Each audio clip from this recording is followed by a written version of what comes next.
രാഷ്ട്രീയ വിവാദങ്ങൾക്കിടയിൽ 15ാം നിയമസഭയുടെ 12ാം സമ്മേളനത്തിന് നാളെ തുടക്കമാകും. മുഖ്യമന്ത്രിയുടെ വിവാദ അഭിമുഖവും PV അൻവർ ഉന്നയിച്ച ആരോപണങ്ങളും സഭയെ കലുഷിതമാക്കും. 9 ദിവസം നീണ്ടു നിൽക്കുന്ന സമ്മേളനം 18-ന് അവസാനിക്കും. PV അൻവറിന്റെ ആരോപണങ്ങൾ സൃഷ്ടിച്ച കോലാഹലങ്ങൾക്കിടയിലാണ് നാളെ നിയമസഭാ സമ്മേളനത്തിന് തുടക്കമാകുന്നത്. മുണ്ടക്കൈ ഉരുൾപൊട്ടലിൽ ആദരാഞ്ജലി അർപ്പിച്ച് ആദ്യ ദിനത്തിൽ സമ്മേളനം പിരിയും. 9 ദിവസം നീണ്ടു നിൽക്കുന്ന സമ്മേളനം 18-നാണ് അവസാനിക്കുക. ADGP RSS കൂടിക്കാഴ്ച മുതൽ മുഖ്യമന്ത്രിയുടെ അഭിമുഖ വിവാദം ഉൾപ്പെടെ ചൂടേറിയ വാദപ്രതിവാദങ്ങൾക്ക് സഭ വേദിയാകും. ADGPക്കും P ശശിക്കുമെതിരെ PV അൻവർ ഉന്നയിച്ച ആരോപണങ്ങൾ പ്രതിപക്ഷം പ്രധാന ആയുധമാക്കും. പോലീസിന്റെ സ്വർണം പൊട്ടിക്കലും മാമിയുടെ തിരോധാനവും PV അൻവർ ഉന്നയിച്ച 1/2 ഡസനിലേറെ ആരോപണങ്ങളും ഉണ്ട്. ADGP മുഖ്യമന്ത്രിക്കു വേണ്ടി പൂരം കലക്കിയെന്ന ആരോപണവും പ്രതിപക്ഷം നിയമസഭയിൽ ഉന്നയിക്കും. RSS നേതാക്കളെ ADGP കണ്ടതും സഭയിൽ പ്രതിപക്ഷം ഉന്നയിക്കുമ്പോൾ ഭരണപക്ഷം വിയർക്കും. ഒടുവിൽ ദ ഹിന്ദു പത്രത്തിന് മുഖ്യമന്ത്രി നൽകിയ അഭിമുഖം, PR കമ്പനിയുടെ ഇടപെടൽ, ഇങ്ങനെ സഭാകാലത്ത് പ്രതിപക്ഷത്തിന്റെ ആവനാഴിയിൽ ആയുധങ്ങൾ നിരവധിയാണ്. പ്രതിപക്ഷത്തിന്റെ രൂക്ഷ വിമർശനങ്ങളും ആരോപണങ്ങളും എളുപ്പത്തിൽ പ്രതിരോധിക്കാൻ സർക്കാരിന് കഴിയില്ല.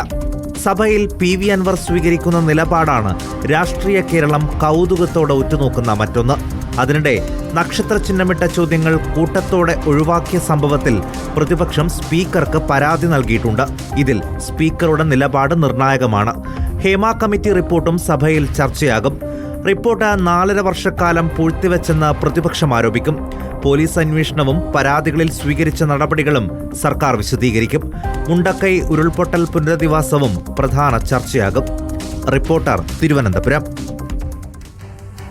TV പ്രസാദ് ഉണ്ട് വിശദാംശങ്ങളുമായി. പ്രസാദ്, ഇപ്പോൾ സൂചിപ്പിച്ചതുപോലെ തന്നെ PV അൻവർ ഉന്നയിച്ച ഓരോ ആരോപണങ്ങൾക്കിടയിലും കോലാഹലങ്ങൾക്കിടയിലുമാണ് ഇപ്പോൾ സഭ ചേരാൻ തുടങ്ങുന്നത്. എന്തൊക്കെ കാര്യങ്ങളിൽ മുഖ്യമന്ത്രിക്ക് പ്രതിരോധം തീർക്കേണ്ടി വരും, പ്രത്യേകിച്ച് ഓരോ രാഷ്ട്രീയ ആരോപണങ്ങൾ, PR വിവാദം ഉൾപ്പെടെ കത്തി നിൽക്കുന്ന ഒരു സാഹചര്യത്തിൽ? ആര്യ, തുളസി, വീണ്ടും ഗുഡ് മോർണിംഗ്. നേരത്തെ ശ്രുതിയാണെന്നാണ് വിചാരിച്ചിരുന്നത്. സാധാരണ രാവിലെ ശ്രുതിയാണ് ഉണ്ടാവാതിരുന്നത്. ആര്യക്കും ഒരു ഗുഡ് മോർണിംഗ് ഉണ്ട്. പറഞ്ഞതുപോലെ ഏറ്റവും പ്രധാനപ്പെട്ട നിയമസഭാ സമ്മേളനം തന്നെയാണ് ഇന്ന് ചേരാനിരിക്കുന്നത്. കാരണം സമീപകാലത്തൊന്നും ഇല്ലാത്ത കടുത്ത പ്രതിസന്ധിയിലേക്ക് CPM-നെയും സർക്കാരിനെയും മുഖ്യമന്ത്രിയെയും തള്ളിവിട്ട ഗുരുതരമായ ആരോപണങ്ങൾ ഉയർന്ന പശ്ചാത്തലത്തിൽ നടക്കുന്ന ഈ നിയമസഭാ സമ്മേളനത്തിന് വലിയ പ്രസക്തി ഉണ്ട് എന്നുള്ളതാണ് ഏറ്റവും പ്രധാനപ്പെട്ട ഒരു കാര്യം. നാളെയാണ് നിയമസഭാ സമ്മേളനം തുടങ്ങുന്നത്. ഇന്ന് രാവിലെ 11 മണിക്ക് നിയമസഭാ സ്പീക്കർ AN ഷംസീർ വാർത്താ സമ്മേളനം നടത്തുന്നുണ്ട്. സമ്മേളനത്തിൻ്റെ നടപടിക്രമങ്ങൾ വിശദമാക്കുന്നതിന് വേണ്ടി നേരത്തെ സൂചിപ്പിച്ചതുപോലെ തന്നെ PV അൻവർ ഉയർത്തിവിട്ട ആരോപണങ്ങൾ നിയമസഭയെ ഇളക്കി മറിക്കും എന്ന കാര്യത്തിൽ ഒരു തർക്കവുമില്ല. അതുമായി ബന്ധപ്പെട്ട് മുഖ്യമന്ത്രിക്കെതിരെയും മുഖ്യമന്ത്രിയുടെ കുടുംബത്തിനെതിരെയും പ്രത്യേകിച്ച് മരുമകനെതിരെയും ഉൾപ്പെടെ കണക്ട് ചെയ്തുകൊണ്ടുള്ള നിരവധി ആരോപണങ്ങളാണ് PV അൻവറിൻ്റെ ഭാഗത്തുനിന്നുണ്ടായത്. അതിലും പ്രധാനപ്പെട്ടത് കേരളത്തിലെ പോലീസിൻ്റെ വർഗീയവൽക്കരണവുമായി ബന്ധപ്പെട്ടുള്ള വലിയ ആരോപണങ്ങളുണ്ട്. തൃശ്ശൂർ പൂരം കലക്കിയതുമായി ബന്ധപ്പെട്ട വിവാദങ്ങളുണ്ട്. സ്വർണം പൊട്ടിക്കലിൽ പോലീസ് കൂട്ടുനിൽക്കുന്നു എന്ന ഗുരുതരമായ ആരോപണമുണ്ട്. അതിലും വലിയ ആരോപണം ഫോൺ ചോർത്തുന്നു എന്ന ഗുരുതരമായ ആരോപണങ്ങളുണ്ട്. ഇതെല്ലാം നിയമസഭയുടെ പരിഗണനയിലേക്ക് വരും. പക്ഷേ ഇതെല്ലാം നക്ഷത്ര ചിഹ്ന ചോദ്യങ്ങളായി മുഖ്യമന്ത്രിക്ക് മുന്നിൽ അവതരിപ്പിക്കാനുള്ള നീക്കം തടഞ്ഞത് അത് വലിയ വിവാദമായിട്ടുണ്ട്. നക്ഷത്ര ചിഹ്നമിട്ട ചോദ്യങ്ങളായാലാണ് സ്വാഭാവികമായും ആ മന്ത്രി അല്ലെങ്കിൽ മുഖ്യമന്ത്രിയാണെങ്കിൽ മുഖ്യമന്ത്രി നിയമസഭയിൽ നേരിട്ട് മറുപടി നൽകേണ്ടത്. അങ്ങനെ നക്ഷത്ര ചിഹ്നമിട്ട ചോദ്യങ്ങൾ അതിൽ നിന്ന് ഒഴിവാക്കി എന്ന ഗുരുതരമായ ആരോപണം പ്രതിപക്ഷം ഉന്നയിക്കുന്നുണ്ട്. അങ്ങനെയെങ്കിൽ തൃശ്ശൂർ പൂരം കലക്കലും ADGPയുമായി ബന്ധപ്പെട്ട വിവാദങ്ങളും ഉൾപ്പെടെയുള്ള കാര്യങ്ങൾ നക്ഷത്ര ചിഹ്നമിട്ട വിഭാഗത്തിൽ നിന്ന് ഒഴിവാക്കുന്നതോടുകൂടി മുഖ്യമന്ത്രി അതിൽ നേരിട്ട് മറുപടി പറയേണ്ടി വരില്ല എന്നുള്ളതാണ് ഭരണപക്ഷത്തിന്, പ്രത്യേകിച്ച് മുഖ്യമന്ത്രിക്ക് വലിയ ആശ്വാസമായിട്ടുള്ള കാര്യം. പക്ഷേ എന്തായാലും ശക്തമായി ഈ വിഷയം പ്രതിപക്ഷം സഭയിൽ ഉന്നയിക്കും എന്നുള്ളത് തന്നെയാണ് പ്രതിപക്ഷത്തെ നേതാക്കളിൽ നിന്ന് മനസ്സിലാക്കാൻ പറ്റുന്ന കാര്യം. ആദ്യ ദിവസം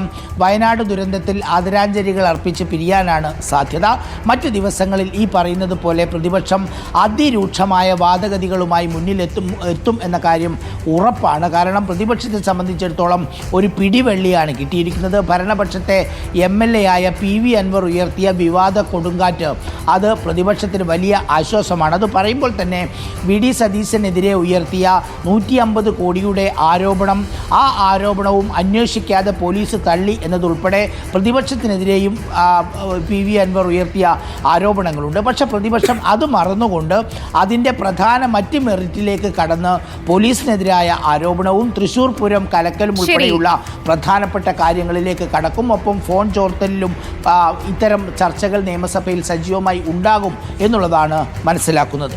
ശരി, ഏതായാലും വിവാദങ്ങൾ കൊടുമ്പിരികൊണ്ടിരിക്കെ നാളെ തന്നെയാണ് നിയമസഭാ സമ്മേളനത്തിന് തുടക്കമാവുക. എന്തൊക്കെ കാര്യങ്ങളിൽ പാർട്ടി പ്രതിരോധം തീർക്കുമെന്ന് തന്നെയാണ് കാത്തിരുന്ന് കാണേണ്ടത്.